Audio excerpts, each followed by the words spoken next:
À partir du moment où on a ce +8 à quelques minutes et qu'on jouait bien et qu'on gérait bien défensivement et qu'on attaquait bien, là on a une mauvaise gestion des situations. Donc il y a un cumul un peu d'erreurs.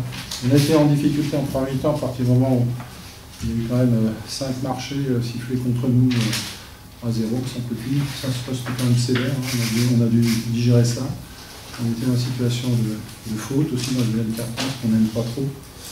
Et les cartons paraissaient très longs, donc on n'a pas pu faire fructifier notamment. On a bien démarré le match défensivement, et on attaque, et après du coup on est en retenue, et on a déjà connu ça à certains matchs. L'adversaire trouve des situations un peu trop faciles. En deuxième mi-temps, on a pu gérer ça de meilleure façon.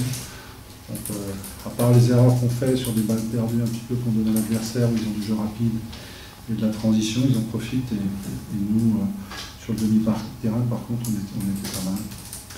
On ne finit pas ce match, on doit le finir, donc on s'en veut beaucoup, parce qu'un +8, voilà, entre les balles perdues un peu, même pas trop provoquées sur des choix, et même une faute au rebond pas nécessaire quand la balle est dans les mains de l'adversaire qui donne de lancer franc sans que la montre n'ait besoin de bouger. Voilà, c'est un peu cumulé, donc ça ne ressemble pas trop.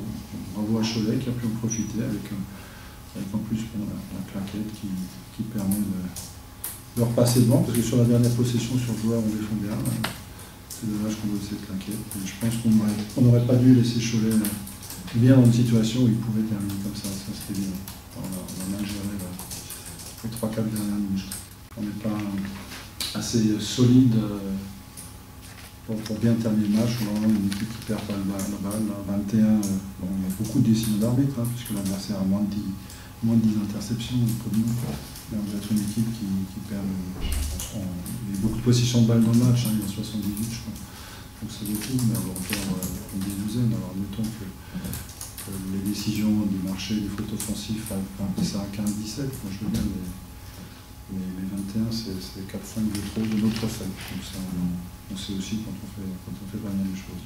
C'est les marchés qui nous empêchent de continuer à marquer des points. Aussi marché faute offensive, quand vous avez ça 7 fois dans une mi-temps, ça fait autant de... En général on marque un point par possession, c'est 7 points qui manquent quelque part. Là toujours une paire.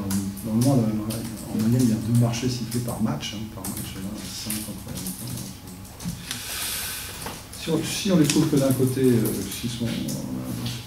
on ne doit pas trouver de l'autre côté, ça je trouve ça quand même pas normal. Mais bon, on a géré ça après, on a pu vivre avec, on a pu développer notre jeu à peu près correctement. C'est sûr que Andrew était malade pendant la moitié de la semaine, ça n'a pas aidé à être remis aujourd'hui, et puis Kim Jones n'est rentré des États-Unis que jeudi, donc voilà, c'était pas non plus la meilleure semaine pour tout le monde sur le terrain, mais voilà, arriver à avoir 8 points d'avance à 3 minutes de la fin et perdre, on s'en prendra quand même sur ce match.